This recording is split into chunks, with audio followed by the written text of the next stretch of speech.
اور ازدواجی تعلقات قائم کرنے سے روکے۔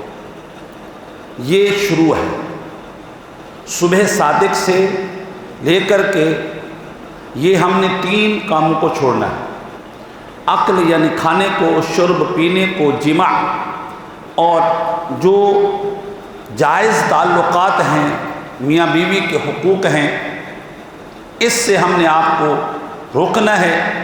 یہ روزے کی شروعات ہوتی ہے صبح صادق سے اور غروب شمس تک، جیسے سورج غروب ہوتا ہے اور یقین ہو جائے کہ سورج غروب ہو گیا، اب روزے میں تاخیر کرنا اور روزے کو 12 منٹ دیر تک گھسیٹتے رہنا، جسے سیاہ بدبخت کرتے ہیں، اور ستاروں کے نظر آنے کا انتظار کرنا، یہ قرآن اور حدیث کے تقاضوں کے خلاف ہے۔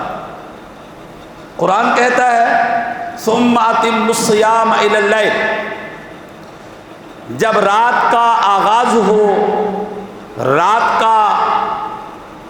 کی اسٹارٹنگ ہو، رات کا افتتاح ہو، بس سورج کے غروب ہونے کا یقین ہو، اب تمہارا روزہ مکمل ہو گیا۔ یہ بدبخت کہتے ہیں کہ بھائی لفظ لیل موجود ہے قرآن پاک میں، لیل جو ہے وہ رات کو کہتے ہیں، تو آپ کسی سے بھی پوچھیں مغرب کا ٹائم جو ہے کوئی بھی اس کو رات نہیں کہتا۔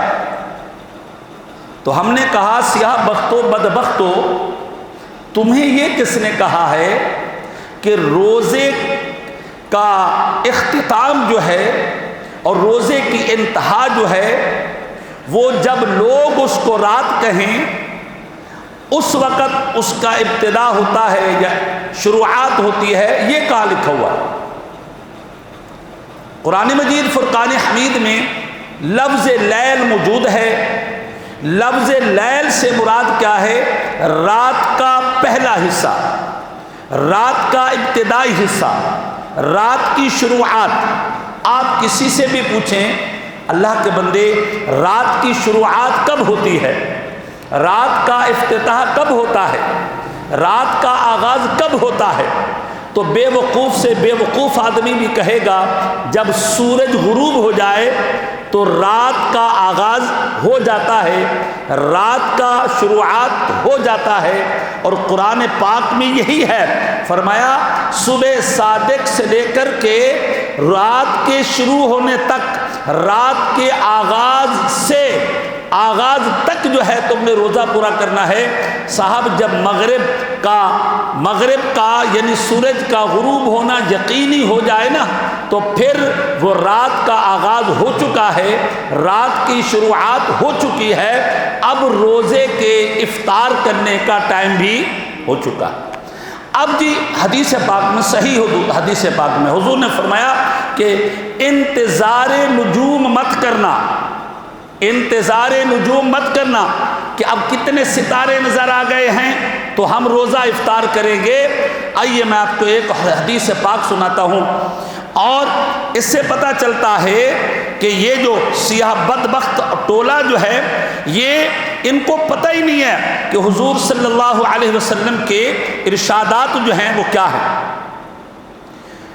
حضور علیہ الصلوۃ والتسلیم نے ارشاد فرمایا، اور صحابی فرماتے ہیں ما رأیت النبی صلی اللہ علیہ وسلم قط صلی صلاۃ المغرب حتی یفطر، فرماتے ہیں میں نے نبی مکرم صلی اللہ علیہ وسلم کو نماز مغرب سے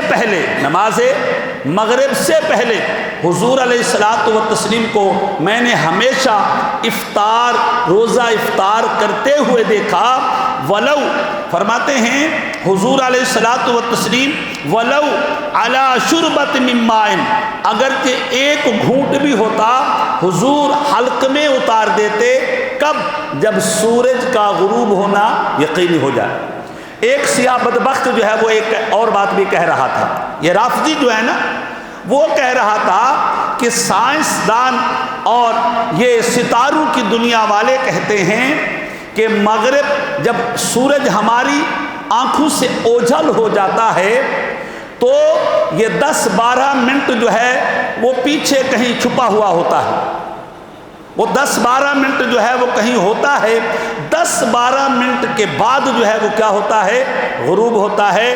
ہم نے کہا بدبختو، اگر اس پر بنیاد ہوتی تو پھر ایسا ہوتا سورج کو یعنی چاند کو دیکھنے کے لیے جٹ طیارے پر لوگوں کو بٹھایا جاتا کہ اوپر جا کر کے دیکھو کہیں ستارے چاند نظر آ رہا ہے یا نہیں آ رہا۔ میرے بھائی، اسی دنیا کو دیکھا جائے گا، اسی دنیا میں رہ کر کے دیکھا جائے گا۔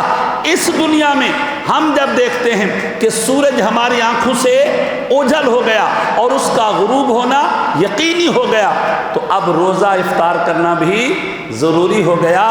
یہ 12 منٹ کا انتظار کرنا اور ستاروں کے نظر آنے کا انتظار کرنا، یہ حضور نے نہ پسند کیا ہے، نہ یہ حضور کی امت کا طریقہ ہے۔ یہود و نصارہ کی پیروی ضروری ہے، میں ضرور ہے اس میں، کل میں آپ کو حدیث سناؤں گا۔ السلام علیکم ورحمۃ اللہ وبرکاتہ۔